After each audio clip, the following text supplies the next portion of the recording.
Hello everyone, it's Seth, probably better known as Saffron Olive, and it's time for another Instant Deck Tech. So today, we are heading to Modern to check out a deck I am super excited about.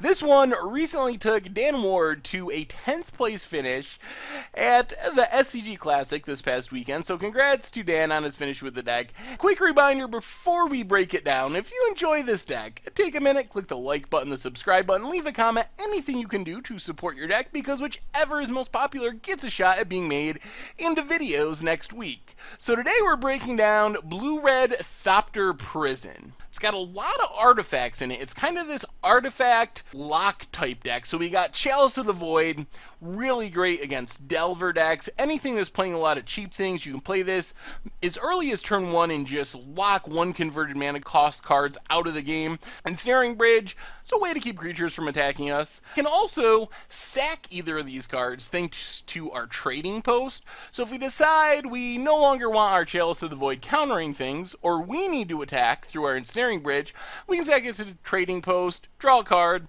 Trading post also gains us some life, does so many things. It's like a weird artifact planeswalker. And then a single Vidalcan Shackles to steal our opponent's creatures. So a bunch of really powerful, hateful artifacts.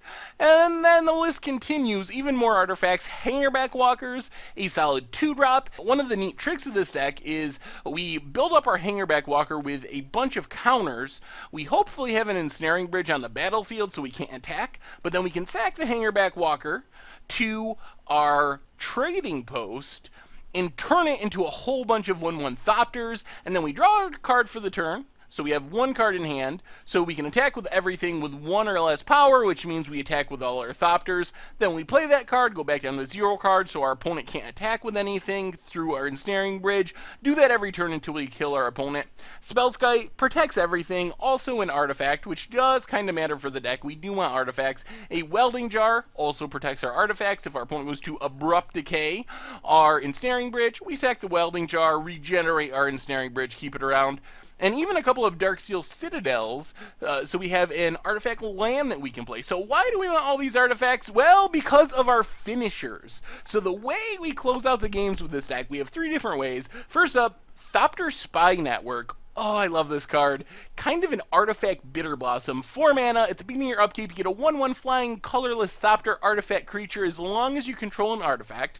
And since we have a million artifacts, we almost always should. And then whenever 1 or more artifact creatures deals combat damage to an opponent, we get to draw a card. So not only does this make tokens, makes chump blockers, makes creatures that can actually finish out the game, since our 1/1s, like I said, they can attack through an Ensnaring Bridge pretty easily. Also draws us some cards, keeps finding us more disruption, more lock pieces. P and Karen can also sack artifacts, so it can sack our Hangarback to get those Thopters so it can attack, sack our Chalice of the Void or our Ensnaring Bridge if we need it to. Also makes more 1/1 flyers that can attack, and we can always just throw that damage at our opponent's face to finish off the game. And Tezzeret, super sweet, doesn't work that well with Ensnaring Bridge because it can ultimate in 2 turns. You +1 once, then you ultimate and turns all your artifacts into 5/5 artifact creatures until end of turn. So we probably won't be able to attack with them, but what we really want to do is use Tezzeret to power up our Hangarback Walkers, because we can tap our Hangarbacks to get counters on them, untap them with Tezzeret, tap again, so we're getting double the counters each turn when we eventually sack them to our PN Karen or our trading post. It can also tutor up our lock pieces, our Ensnaring Bridge, or our trading post, so it can find whatever piece we need to actually finish the game. And then Simian Spirit Guides just speeds up the entire process, lets us play our Chalices on turn 1, Ensnaring Bridges on turn 2, and so forth. Some Izzet Charms.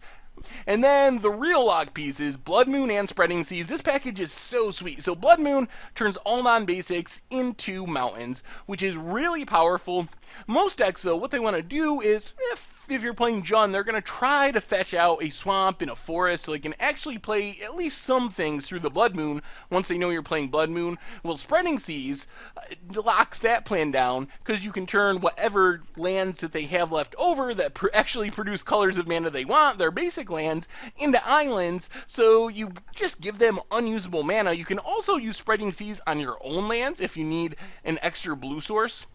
So enchant one of your own non-basics from Under the Blood Moon to get another island for Vidalcan Shackles, for example.